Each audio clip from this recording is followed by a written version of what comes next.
This is Dan, and this is the Napkin Academy.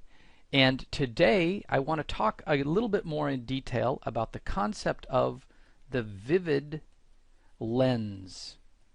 The simple thought, vivid ideas, are those that make sense to the greatest number of people. But a vivid idea is one that matters most to just one person, and that person is me. Whoever I am, an idea is vivid if it makes sense to me. And so another way of thinking about that, we never give the same presentation twice. This may be us, and we may have the same thing to say, and we may have the same presentation and the same images and the same ideas to share, but what's going to change every single time is who are the people that are in the audience. I thought a good example to describe this concept would be to introduce this character. His name has been famous for a long time. Aesop. Well known because he's the guy who told these moralistic tales way back in the time of the ancient Greeks. His stories have become so incredibly well known that, look at this, they put his most famous story on a Greek stamp. And the lesson that will be taught from learning the story of the tortoise and the hare is that slow and steady wins the race, which is supposed to have meaning for children. Well, let's take a look at the story from someone else's perspective, from the perspective of the rabbit himself. The rabbit says, I'm not just some flighty rabbit. I actually am a security courier, and I'm the fastest and best delivery rabbit that's out there. And what really happened is this lazy turtle said, oh, that rabbit, he thinks he's so fast, but in fact, he just likes to laze around in the sun. This has caused me, the hare, great problems, because now my clients think I'm lazy, so I have hired a lawyer.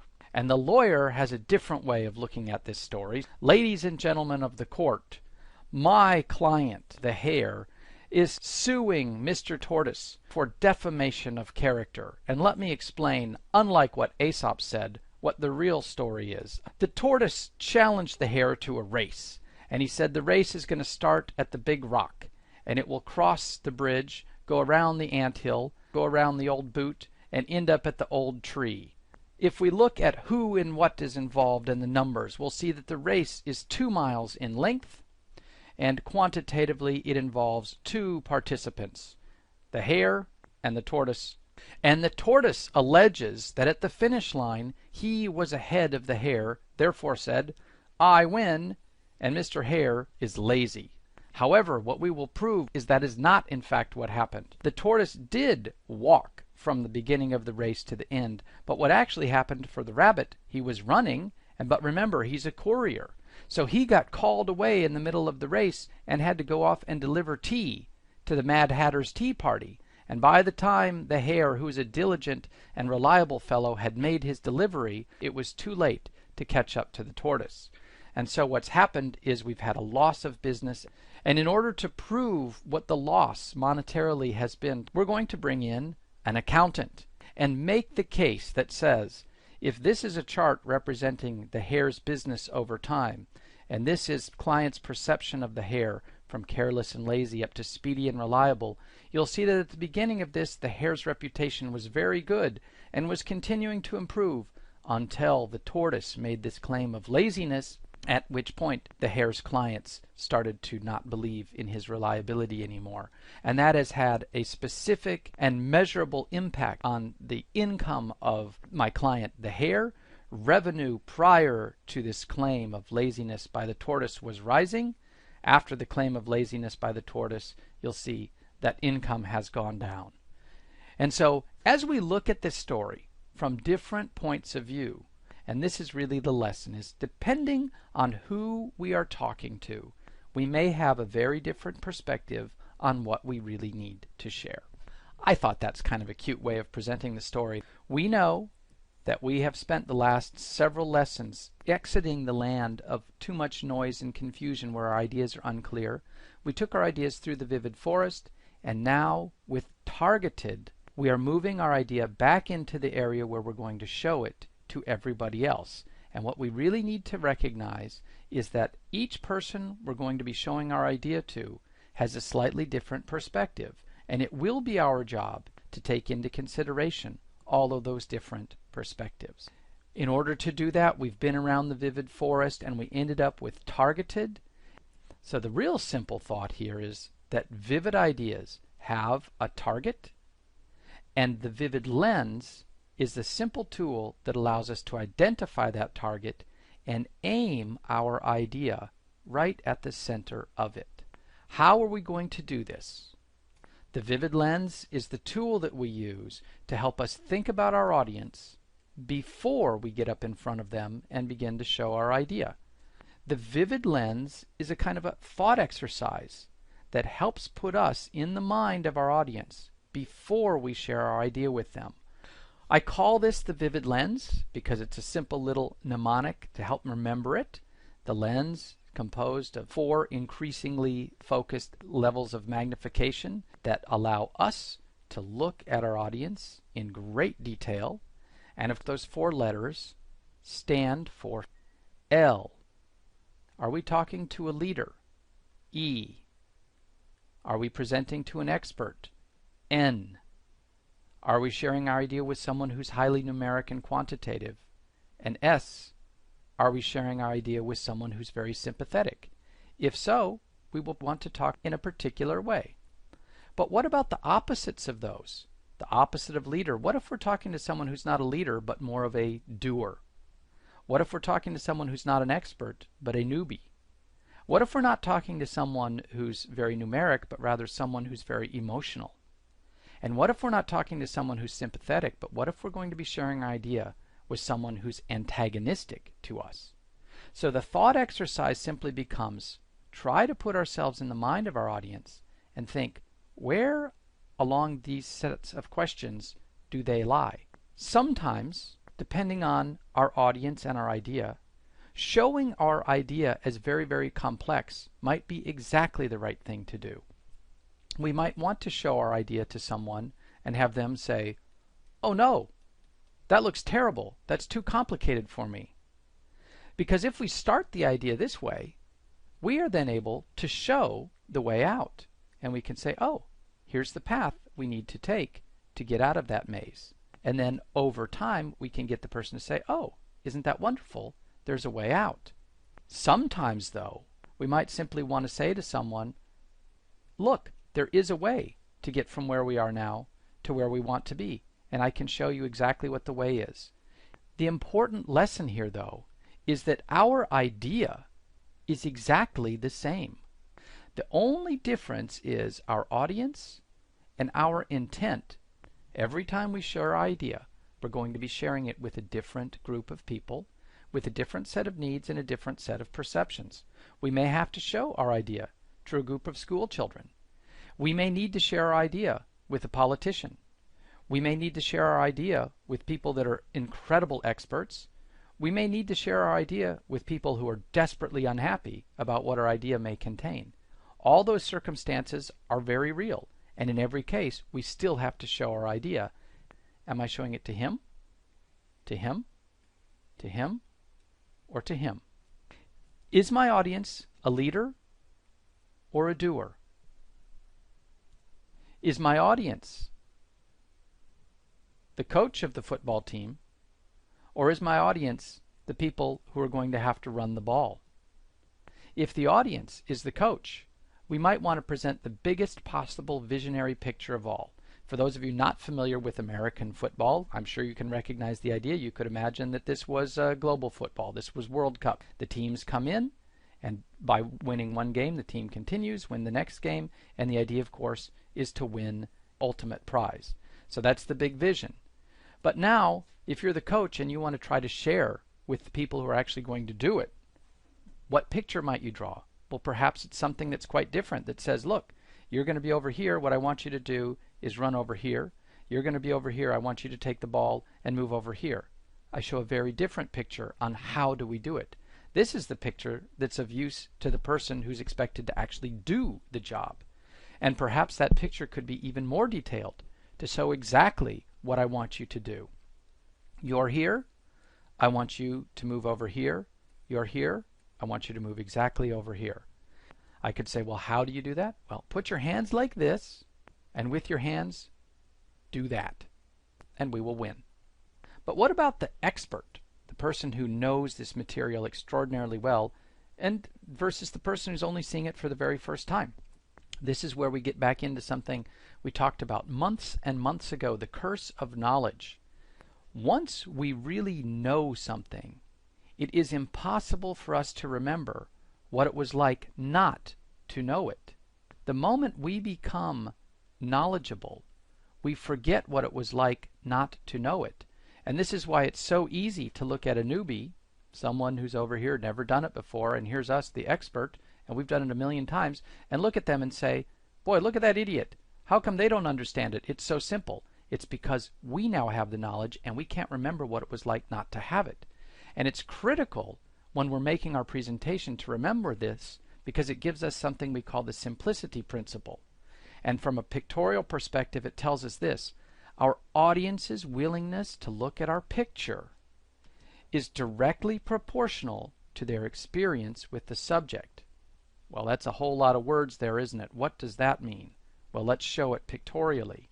If we're showing an idea to a group of non-experts, we do not want to show an elaborate idea, because if it's too elaborate from the beginning, it will cause their brain to seize and they will stop looking at it.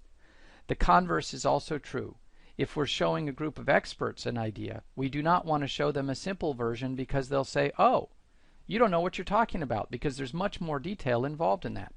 So the simplicity principle tells us to be aware of who our audience is, and if they are non-experts, if they're newbies, we start with a simple picture. If they are experts, we start with an elaborate picture. And then the interesting thing is we move the newbies towards the experts. And what's also interesting is often we want to move the experts away from complexity and elaboration and back into the simple. We can't start that way, though. We have to work them in. If I wanted to explain to an expert what the internet is, I might draw a picture that looks like this.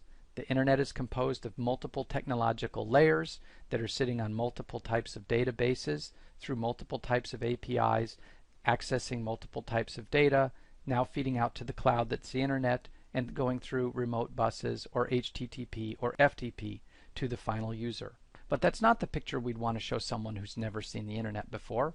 We might want to show them something much more basic that says the internet is the kind of this magical technological cloud that allows me to go on my computer and see you on your computer.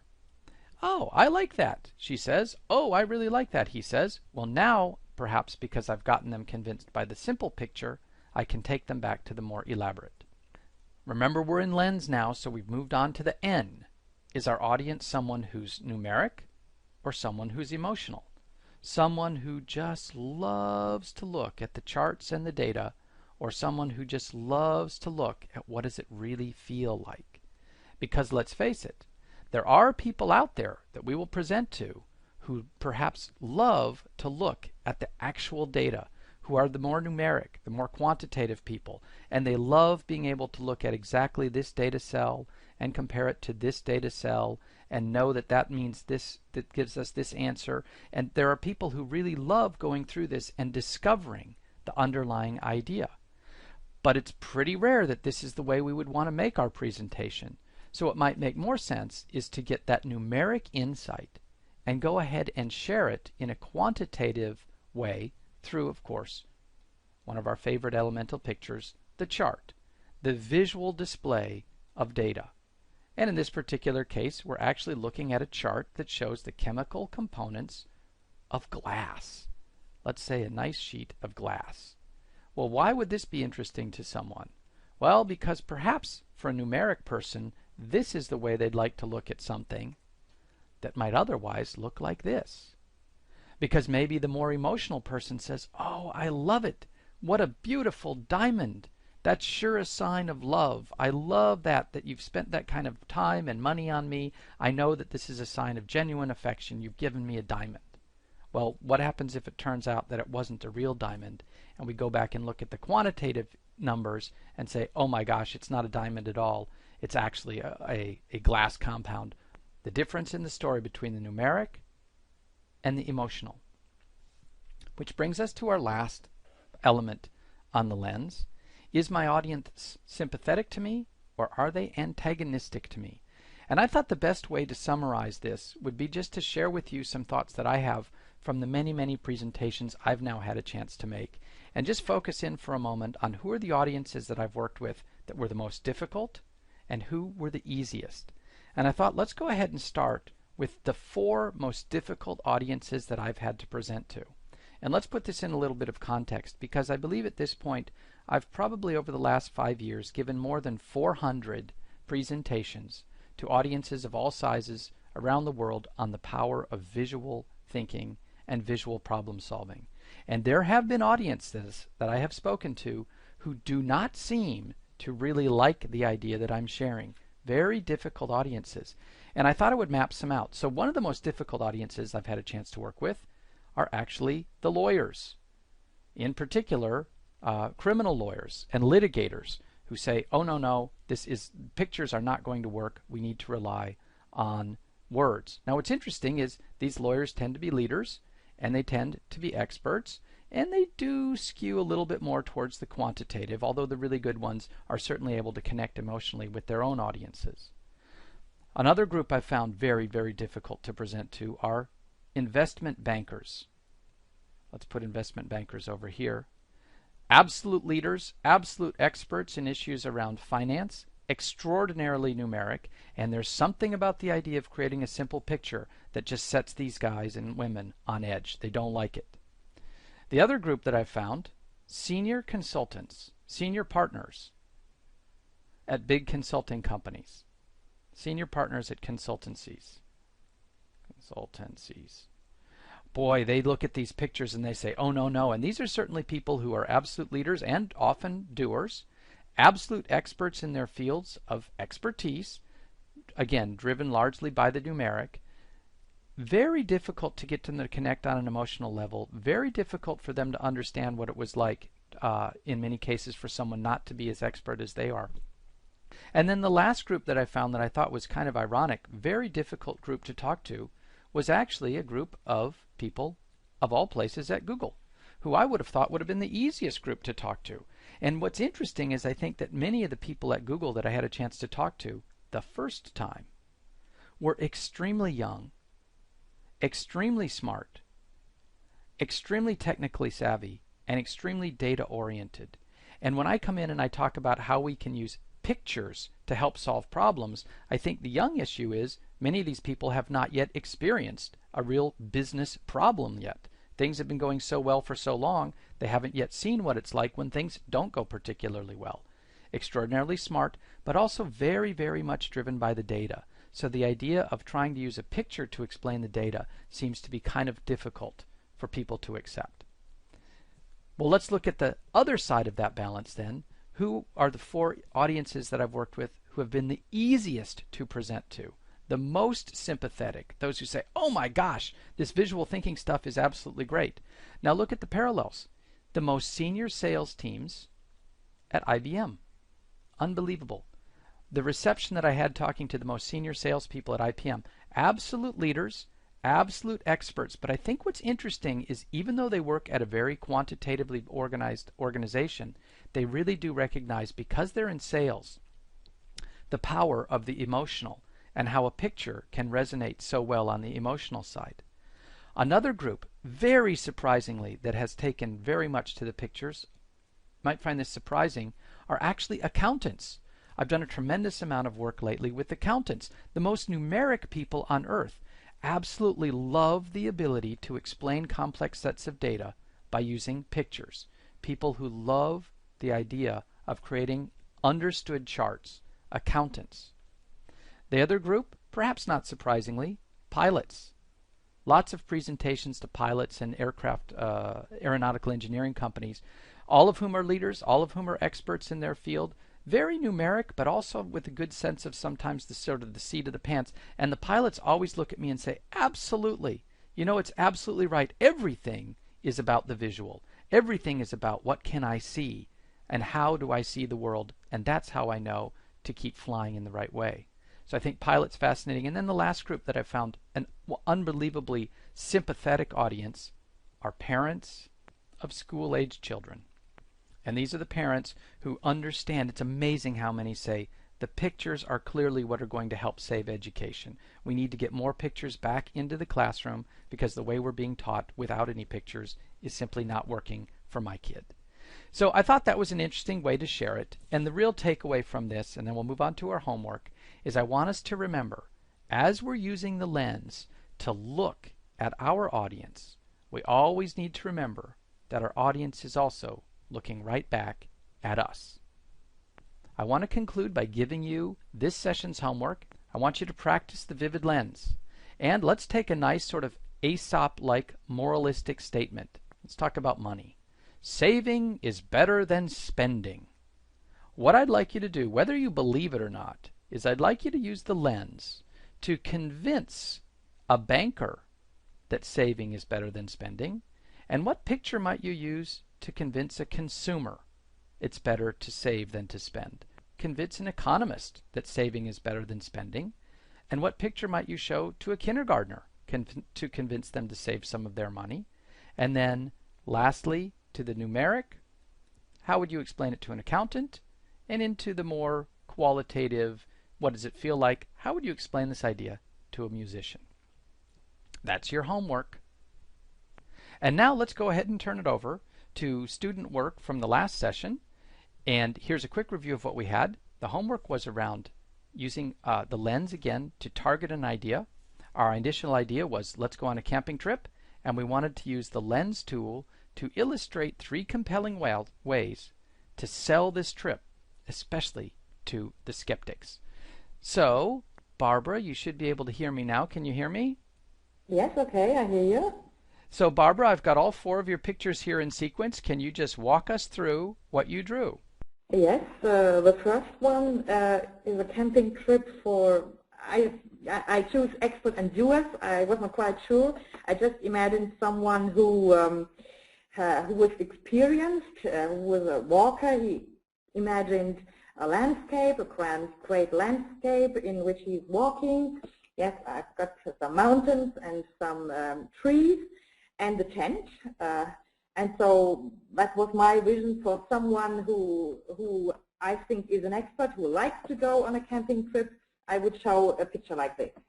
Exactly. And you know, it's beautiful. You show such tremendous confidence in our camper. Look at that. You can just see him striding along through the woods.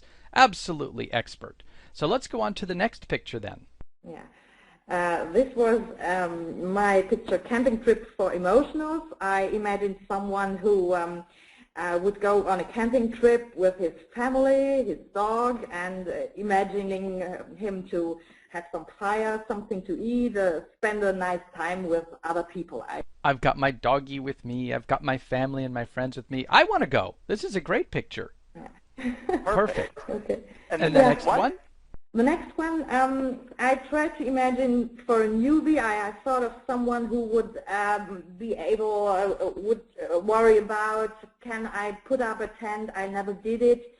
And so I put on the picture the tent, and I imagined that he would have something, a sheet where all is explained, and I put on a tool, a little hammer. You can go on a camping trip, you're able to put up your tent and you'll be fine, and yes, that's it. Excellent. That's so good. And then we have one more, I believe, and I thought this one was really funny. So tell us about this one. Yeah, I just imagined the idea of a skeptic, someone who wouldn't probably going on a camping trip, and if he could throw them away, those wrong ideas like ballast, and so I had the idea to make a hot air balloon and to imagine the person throwing away the wrong ideas about camping. And rising with the good ideas, yes? Yes. So I liked it, so I put it. I loved it, and I also thought it was very nice because it looks like the person is lobbing little, bags of sand onto the campers below too. So, yeah. So someone who's really skeptical for those people, and the person down here in the tent's looking up and saying, "What are you doing? Get down here." So I thought that was a really funny drawing as well. Okay. Hmm? Barbara, excellent work. Thank you so much. These are really, really great drawings. And I want to ask you, technically, just because people often ask me, uh, what technology did you use to create your pictures? Did you just draw with a pen, or is it digital? What did you do?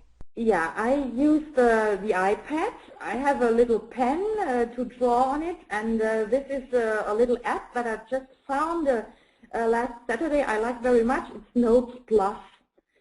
Notes Plus, is that it? Plus, this is an app on the App Store, and I think it's quite complete. Yeah, but you can do a lot of things you cannot do with all the apps available. This one I like very much. Well, and the drawings are lovely. I mean, it's clear that you know what you're doing, and it looks like you have a good confidence in doing your simple drawings. So it looks like a wonderful tool. Barbara, I look forward to seeing more of your homework. This is excellent. Thank you. Okay, and now we're going to move on to Boris. Are you with us? Can you hear me okay? Yes, yes, Dan, I can hear you. Okay, Boris, let me get up your image here. And can you tell us, this is a magnificent drawing, Boris. Can you tell us a little bit about what you were thinking? Yes, actually like this scheme that you used when you talked about form at one of the previous lessons. You used this hero with 1,000 faces. Ah, yes, the hero myth. Okay. Yes. And I thought it might be a good idea to use this scheme for this assignment. So I drew 12 imaginable situations why people might like this idea of a summary. Where should we start? Should we start, Boris? Should we start here, perhaps, and walk our way around a few of them? Right. Clockwise. The first situation is the hero gets ahead with the routine of his everyday life, which suggests such person to escape from the boredom of city life. So he listens to Mother Nature's call. Has this Mother Nature's call. We just need a good reason to run away from the city. Mm-hmm. The next situation is the person first decides not to react to this call, but we can suggest such person to defeat inner skeptic. I drew Master Yoda in the fourth step, and Master Yoda is a symbol of a mentor. I think the idea is to study on a field trip rather than to sit in a dusty and stiffy classroom. Which allows me to learn The next new skills. is, yes, the next step is when we overcome a threshold. So the idea is that we can learn new skills like scuba diving or kayaking. The next step is our hero meets the allies, and we definitely can have a lot of fun with when on a camping trip. The next is the hero approaches the dragon's den, and here we need, well, some stamina and some strength to climb the mountain or cross the river. In the next step, the hero fights with the dragon. So I decided not to draw a dragon. I drew a goat or sheep, and we do not necessarily need to defeat this sheep, so we can run away. But it's a real good adventure, and that's how people can enjoy their camping trips, just taking different kinds of adventures. Then the hero gets their reward, and we can definitely catch a nice big fish or find mushrooms or berries, so something to carry back to town when we are returning. Then the hero travels back to his world, and I think he can at least enjoy scenic views. We're starting to rest after the adventure, is that right? Yes, we are starting to rest, we are starting to get back home. So first we enjoy the views, and the next step is called relaxation. And I think that a natural hot tub is a nice place to resurrect. And the last thing in the scheme is called the hero drinks elixir. And I thought tasting nice good wines in a local restaurant might be a good summer for an elixir. And this is the 12th step. So this is the scheme that I developed. This is fantastic. The drawings and the thought are really, really wonderful. I want to ask you the same question from Barbara as well. The drawings are so lovely and so simple. Let me ask you, obviously you have some talent and some experience doing simple drawings. Also, what technology were you using to do your pictures? Interesting, because I'm using a technology which you recommended not to use. I'm using a digital tablet, Wacom Bamboo. Okay. And the interesting thing that when you use Wacom Bamboo tablet, the drawings which you get are very shaky. The lines are not nice. But I found that when I use it with Google Draw, which is an application for Google Documents, it somehow smoothens the lines and the edges, and you get quite clear images. So what happens is Google Draw actually smooths the lines out, so it makes them have this sort of nice quality. Exactly. Interesting. Not one that I'm familiar with. Boris, thank you very much. Спасибо тебе огромное, and I hope that we have some more homework from you another time, because this is fantastic. And that brings us to our last. Deborah, you've been waiting so long. And Deborah, can you hear me okay? Yes, I can. Okay, Deborah, so let's go through. And yours doesn't follow exactly but yours is a fantastic story. So if you could tell us quickly what we're looking at and a little of the background behind the picture, I think it's an interesting one. Okay, so I actually drew this quite quickly on a big flip chart paper, and then I converted it to this little small paper that I could hand out, and I did it for a real job that I was working on, which is to work with a group of healthcare providers in very rural and remote places in northern BC who've been working very separately from each other, although they're serving the same groups of people. Mm-hmm. And the organization I'm working for is trying to facilitate an organizational change where they get the workers to be more collaborative and to share more information. And it's caused actually a lot of fear in the organization because they think what they're doing right now works. Okay. So I just tried to basically give a picture of the various providers and that they're actually serving the same groups of clients, but they were coming up with their own record with either electronic or paper. So I'm going to just add in, so we have physicians, a nurse practitioner, a home care nurse, and a mental health worker or therapist, but they're all working with essentially the same clients. Am I getting this correct? Correct. And then they're each creating their own record. Is that right? Correct. And partly the physician might see that person, let's say the person's name is Joe, the physician would see Joe on Monday, and the nurse practitioner might see the same client on Wednesday, and so they're cycling through, but they're actually all serving the same client or patient. Understood. And so what does this mean to go from silos to circles, and take us through to this picture then? Sure. So the idea was that this isn't working for client or professional because there's gaps and it's disconnected, and we're also finding duplication. So we wanted to come up with an image that showed that instead of working in these separate silos, we'd actually join hands and we would collaborate and communicate. And that's where the silos to circles slogan came in. This also was going to pave the way to talk about part of how they'd improve communication is by using telehealth and video conferencing and introducing an electronic medical record that they could all share. Fantastic. And you'd mentioned in your email when you sent this through that these pictures, although you had intended them to be quite quick, were actually adopted by your clients or your colleagues and used in a formal presentation. Is that right? And at the end, the executive director said, you know what, Deb, I actually want to use your drawings for our big conference. That's amazing. But, you know, that's exactly the thing that I find happens too. So tell us through this last one. Yeah, so this is really a zoom in on that new team, that new circle we're going to create. And watching all of the other homework, I can already see how I'd improve on this and use less words and more pictures.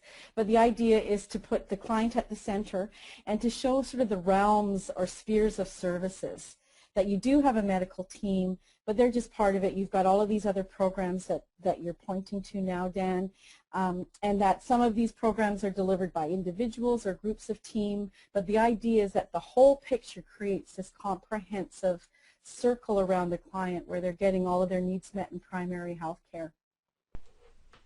This is really incredible. Wow, Deborah. Well, thank you so much for sharing the work. Hey, thank you all for another great lesson. This is Dan signing off from the Napkin Academy, but don't go away. Now on our new platform, you can still submit your homework. Debbie, our community manager, is going to join you right now to show you exactly how to do that, and I really encourage you, do your homework. Okay, take it away, Debbie. See you soon. We hope you enjoyed this Napkin Academy classic video. We've made it easier than ever to share your homework. After you've completed your homework and have a JPEG or PNG file saved on your computer, come back to this course. Once you're back here, scroll to the bottom of the screen, and in the comments box, you can add a comment. I'm just going to call this one My Homework. You can also add images by clicking on the Insert Edit Image button here. In the source box, click on the file. In the Images window, click on Upload, and then click on Add Files. This is going to take you to your computer where you can search for your images. I'm just going to search for mine in Pictures, and I'm going to choose this image here. You can also add multiple images here. Click Upload. After the upload is complete, click Close. Then scroll down, and you'll see that the last image is here, and it's checked. This is the one we just uploaded. Click Insert. I suggest in the Dimensions box you change the maximum to 1200 pixels and leave the Constrained Proportions box checked. You can also add an image description here if you'd like. Click OK. You'll see that your image has been added to your comment. And now the last step, the most important one, make sure that you click the green comment button here to upload your homework to the Napkin Academy. We hope to see your homework soon.